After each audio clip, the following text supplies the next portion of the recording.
Hello and good morning from Arizona. My name is Dr. Warwinkle and I'm a neurocritical care physician here at the Phoenix Children's Hospital.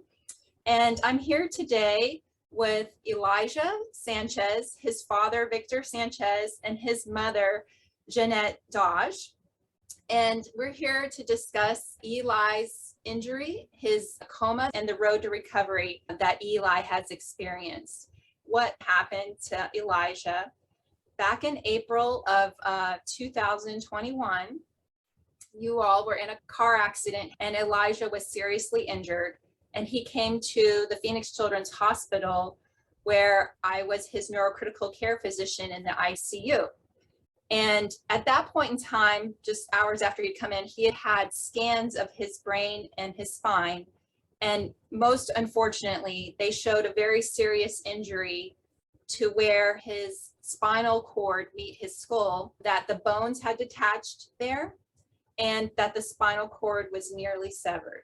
It was very severe, and the checkout that I got from the physicians who had been taking care of him hours before was that this was a fatal injury and that he is not expected to survive. When I first examined Elijah, he had only one brainstem reflex left, and otherwise he was completely unresponsive on all of his physical exam markers.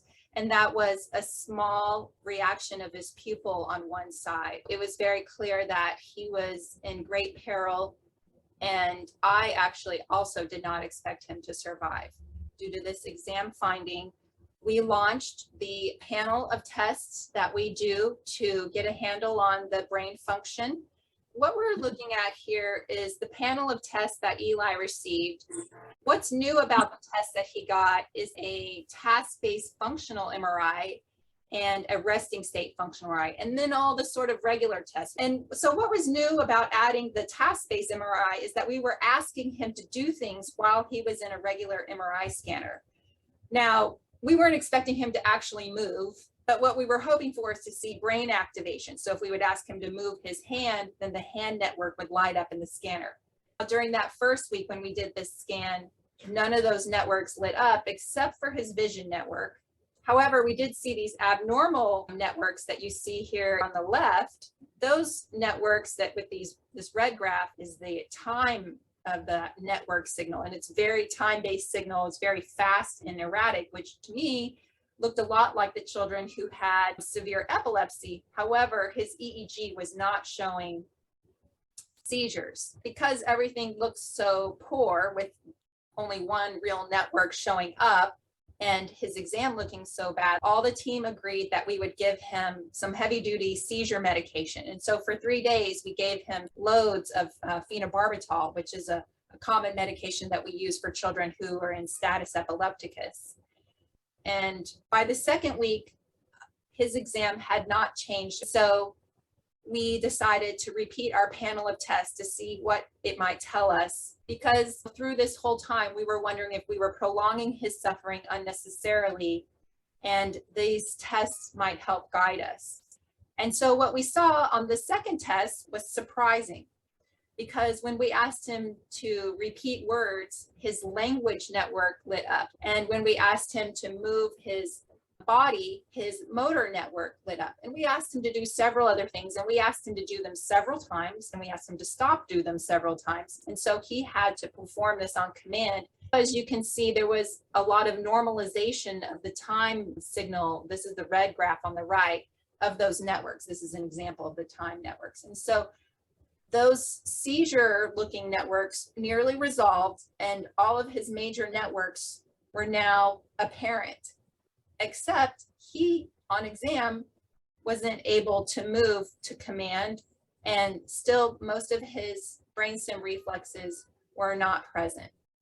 The team asked ourselves, what should we do with this information, and should we present it to the family? And there was much team discussion, including our ethicist. And ultimately, we determined that the best thing to do was to discuss it with the family to help guide the decisions. During this early period of time, both of you were also at other hospitals being taken care of yourselves.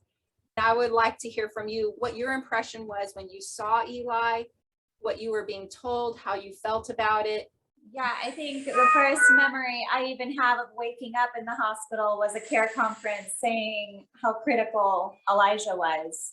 They had done some surgery. He was packed. He was swollen, connected to a bunch of stuff. It was a very difficult Shocking. sight to see. When we And, first saw and it. then being given that information the following morning was even more difficult. Was being told this is his situation. Maybe you could tell us a bit about what decisions you were being asked to consider the information about. What were those decisions? There were suggestions on letting him go, potentially donating his organs to other children who could benefit from them, but Because his injury was so severe. because his injury was so severe and everything else in his body was still perfectly intact. But we know our son, we know how strong he is, and that MRI really gave us like hope. Yeah. When we found out that knowing that information, finding out that information, that there is still a connection there, that he can still see or that he could hear, that's what we needed to know that we wanted to move forward with taking care of him and seeing him along his recovery. My first thought was if he can comprehend commands, he can comprehend what's going on right now. Mm-hmm. Right. Yeah, and I might add in, we didn't know that just because he could do these commands within the MRI machine and light that up, we didn't know if that would mean he would still be able to ever show us through his body if he would look awake ever and look like he could interact with us. And at that point in time, and still to this day in our ICU, we don't have the capacity to be able to interpret someone's commands outside of the scanner. And one of the things that we all worried about on the care team side was now we think he's conscious, even though we can't see that he's conscious, this so-called covert consciousness, if you will. But might that mean that if he's suffering, we wouldn't be able to know? And not knowing if he would actually wake up, then the quandary was, how long do you wait? What should we do? And so these were all unknowns at that point in time. And so I would say there we were around the second week. And how did it go from there for his recovery? What do you feel like he was experiencing that now in retrospect? And what were you all experiencing over that next, say, month in time? I mean, the first month was really just looking at his eyes and seeing that they would move, I guess. That was really the only sort of communication or contact that we had with him the first month until he got his spinal fusion. After the spinal fusion is where we noticed a huge difference. And it might have been because his spine's fused to his head now, and because there was some repairs done to his dura at the time during that surgery, and that probably helped keep any hydrocephalus from building up and potentially, causing pressure on his brain. Mm-hmm. So so when did you feel like he was really first able to clearly respond to you? A week after his spinal fusion. So that would have been I think 6 weeks into this. 6 weeks after the accident, I'd say. Yeah. Yeah, we would see tears coming out of his eye while he was asleep, and it was while we were talking to him. So that to us at the time was like, maybe he's listening or can hear or understand us. And when we asked him recently, what's the first thing that you remember when you were in the ICU? He remembers hearing his mom's voice, just talking to him. And everything was black, is what he said. It was just black and his mom's voice was talking to him. Wow. And then you woke up after that, right? I might say as the doctor, we're learning. This is all new technology, and he is the first child in an ICU setting to have had a task-based functional MRI and resting state performed at the same time for us to clue in on what condition he was in and treat his networks and then see improvement. This is the first in the world of this happening during the acute phase of the coma.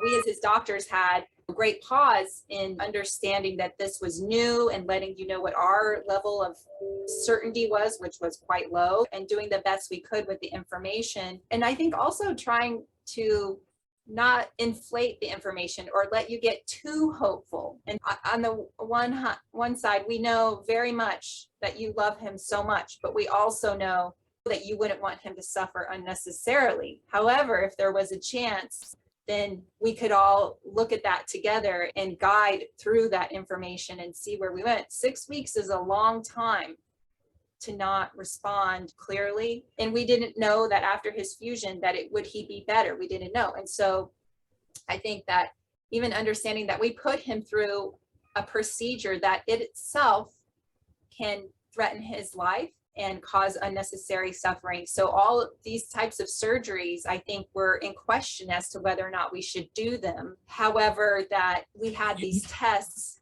I think it helped us understand that it might be worth the risk. Would you agree with that?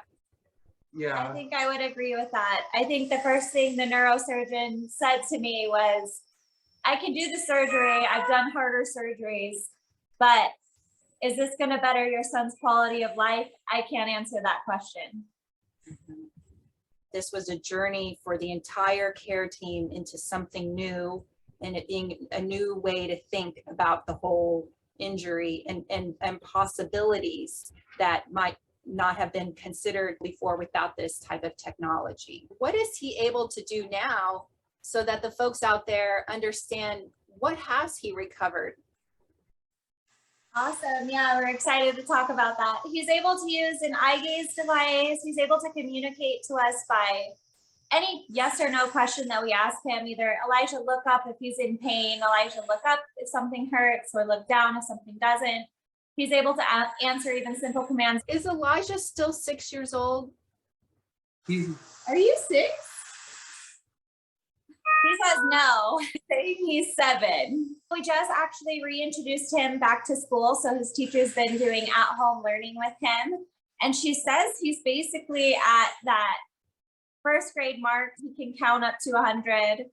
He can recognize sight words. These are huge things. He actually got to trial an eye gaze controlled wheelchair. He drove it up, and at first it was rough, but by the end of our stay in rehab, he was driving it up and down the gym, doing turns.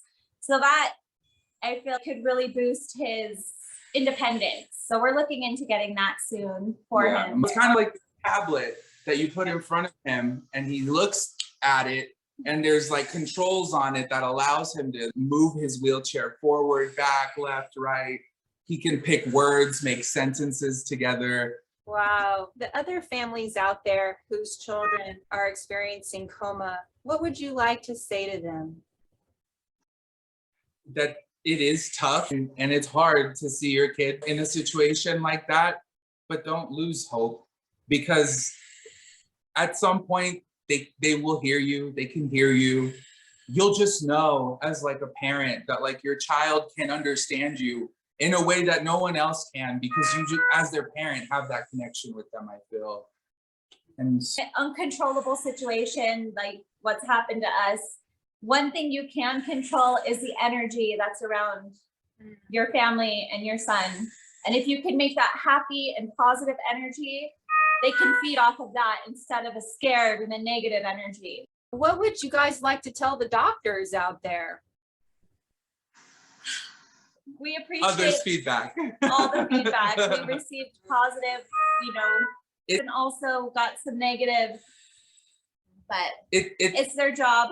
It's good to see the full spectrum, even though they may not be on the side that we want them to be. It's good to know that we do appreciate them for that, but we also appreciate them for all the work and everything that they have to do to get to this point. Not everybody's ever gonna see a child like Elijah, but if they can learn from him, I mean, that'd be great. Yeah. And something I might say is that this is all braced with the objective findings that we had with this test, that we actually had reason to hope. Whereas if we hadn't seen these things, it wouldn't necessarily be reasonable to expect doctors to give you hopeful information against all odds. It would be still good doctors to say, well, we're not seeing improvement or we're not seeing good signs. Just to let everyone know that you all are very reasonable in what you're saying here.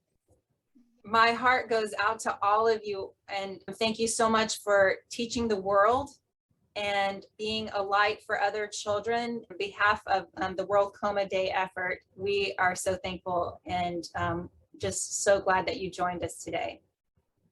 We're so grateful for Thank the you. opportunity, and thank you so much for everything that you've done.